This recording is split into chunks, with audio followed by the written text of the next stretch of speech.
On today's video, we're going to take a look at how to install a momentary push button into a metal box for a coin-op device. This switch is made of metal, which means it is highly durable and won't break like the cheap plastic ones. It is waterproof and rust-proof, so it can be used in absolutely any wet or dusty environment.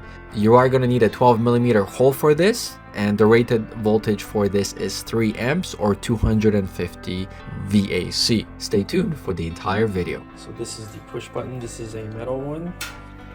We also have this one, but this is a plastic one, so you want to avoid the plastic because it will get damaged like the other one. Put the rubber gasket on first. You are going to need a 12mm hole for this, and the rated voltage for this is 3 amps or 250 VAC. 2 wires, and then you got to solder them to the 2 prongs, and then this.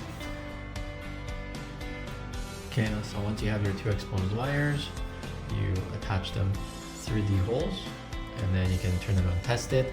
It's all good, and I'm going to show you what we guys did. So this is the module. This is a circuit board, and we hooked it up into this little LED display. It's over here, and we basically created a coin machine for any device. So you plug the device in here, and then that device is going to turn on.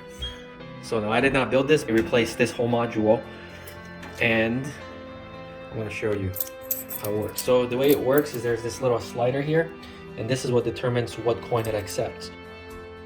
So we lift this up. So you lift this up, take the coin out like that. We're going to swap this out with tuning. If we put this in, it just falls through. So the point of this button is, you press it, and then it's going to activate the time. And then if I do it again, it's going to keep adding 12 minutes. Here you go. And that's the video. Thank you so much for watching. We'll see you in the next one.